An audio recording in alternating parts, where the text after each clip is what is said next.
Okay, so we are at the business end of World Cup 2023.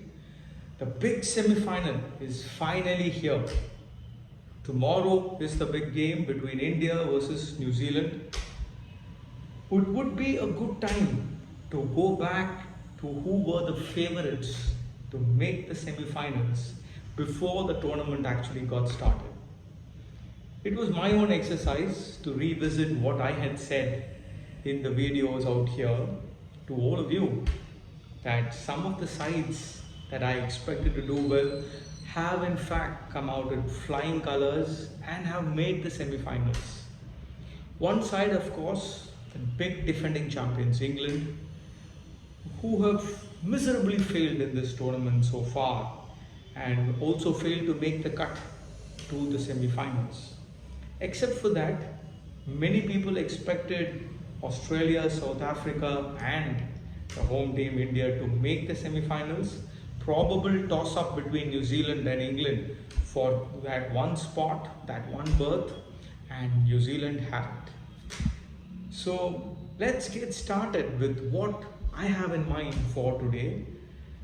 I was contemplating about what could possibly go wrong for India. In the previous video I had said the odds seem heavily in favor of the Indian side. 9 out of 9, nothing has been jinxed, dominating in all facets of the game. They haven't put a single foot wrong. Now, with this as a backdrop, what could possibly go wrong? That is what I want to discuss, also explore going ahead in this video. What could possibly happen in a big game? In a knockout game, a crunch match?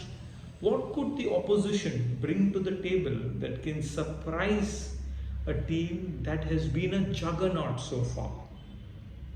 For starters, I would like to hit the bowling right away. What hasn't happened in this tournament so far has been that one of the bowlers going for plenty. They started off the first few games with Hardik Pandya being in the side, which meant that there were 6 bowling options. Even when the 6 bowling options were used, opposition teams did not necessarily target one bowler and get 40 or 50 off his 6 or 7, which would have compelled Rohit Sharma to take that bowler off the attack. You haven't really seen any team targeting a few bowlers, coming hard at them and forcing the captain to think differently. That is what I expect New Zealand to do in the big semi-final. Target one of the bowlers even if it means a calculated risk. Even if you were to lose 1 or 2 wickets, keep the momentum, keep the attack on, use aggression, probably derail the length and line of one of the faster bowlers. If you look at somebody like Mohammad Siraj, he does have a tendency to bowl a full length up front and also has that extra pace. If someone from the top order can target somebody like Siraj and get him off guard, it would put immense pressure on Rohit Sharma, especially with just 5 bowling options.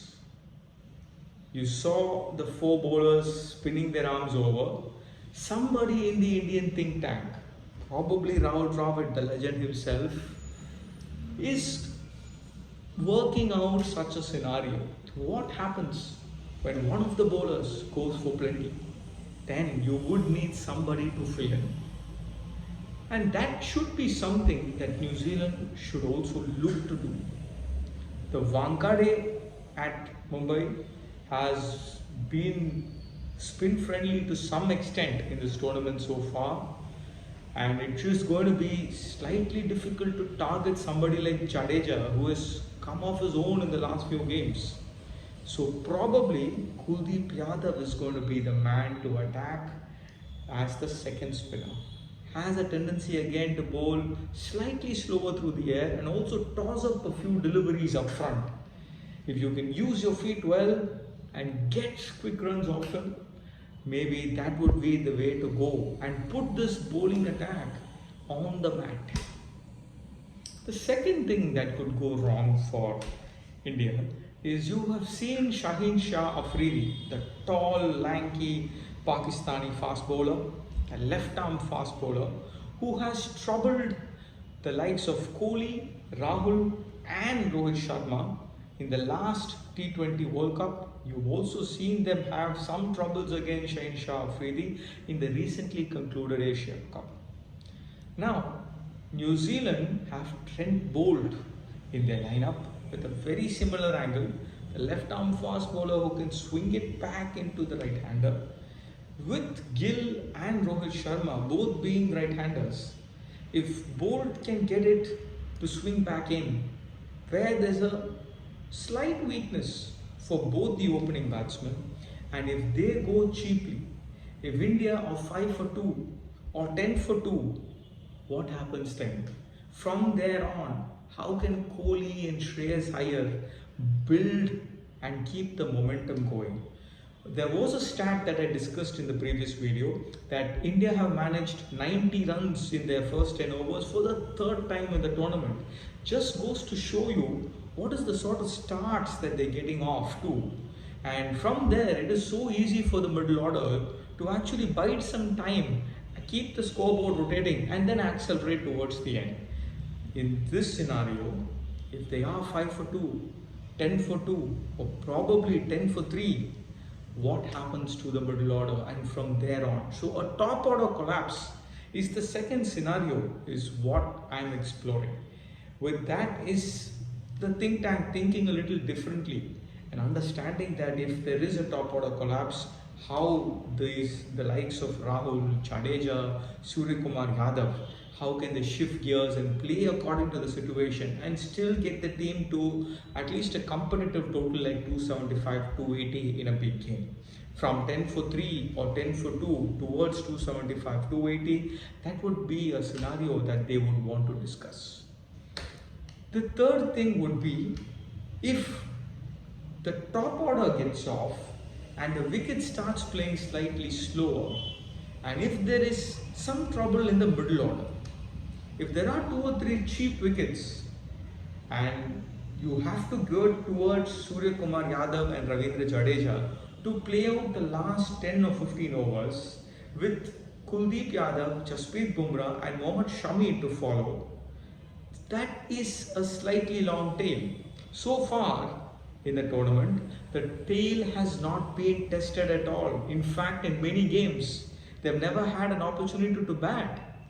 What happens if India needs 20 or 30 runs from that tail that has not been tested? Also, if in the last 10 overs or the last 15 overs, India are probably 5 down or 6 down, and you have to have the likes of Jadeja and Suryakumar Yadav stand up and not just play out the overs but also score at a fair rate to get towards a competitive total. What happens then? These are probably some scenarios which have not played out in the tournament so far. Another likely prospect that I look at as to what could go wrong for Team India, if on the field, if they drop a couple of crucial catches or are a tad sloppy on the field. You saw Mohammad Siraj drop on catch in the previous game, and that did seem fairly straightforward. So what happens if some crucial catches are dropped, which has not been a common phenomenon so far, and in a big game that could be crucial? Drop a Kane Williamson or a Darrell Mitchell and they go on to make a big 100. The outcome of the game could be entirely different. So if they do tend to be a tad sloppy on the field or drop 1 or 2 catches, that could be something to look out for. The fourth scenario is the fag end. In the death overs, Jasprit Bumrah has been lethal and has been miserly and always been on the money.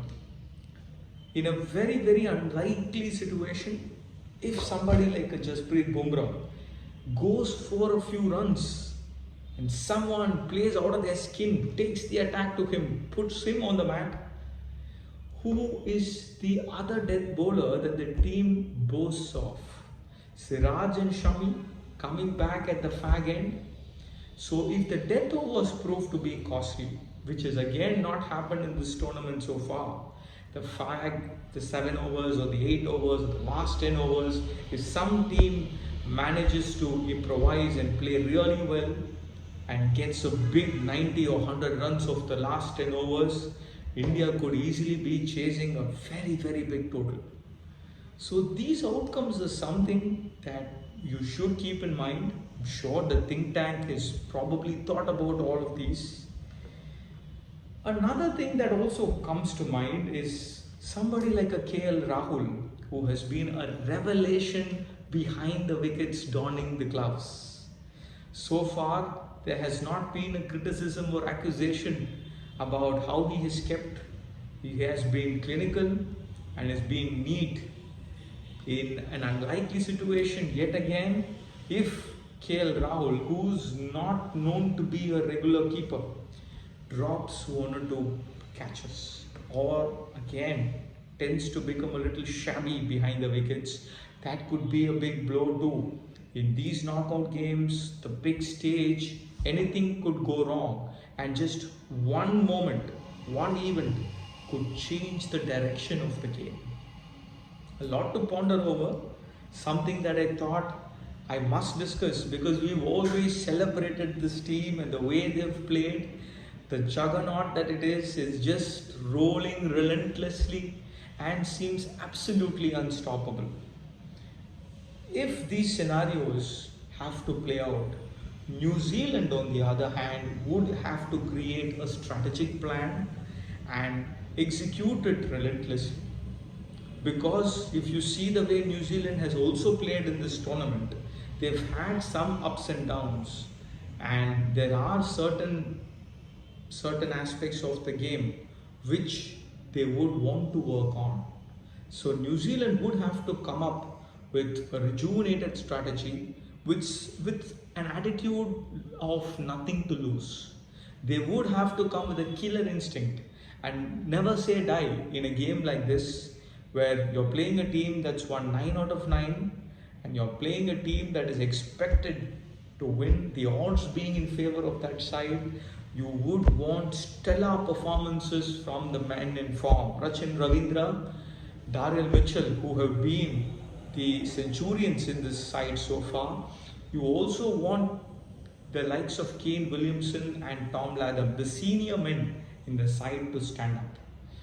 Having said that, if you look at the stats, someone like a Tom Latham averages 51 in ODIs against India, has a stellar record against India, and in this tournament he has been absolutely quiet.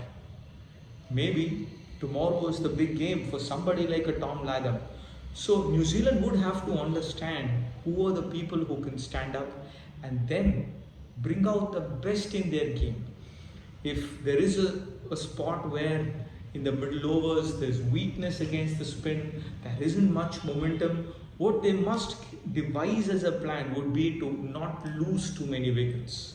If you have wickets in hand, you could probably accelerate at the fag end and get a total which would be something that is competitive.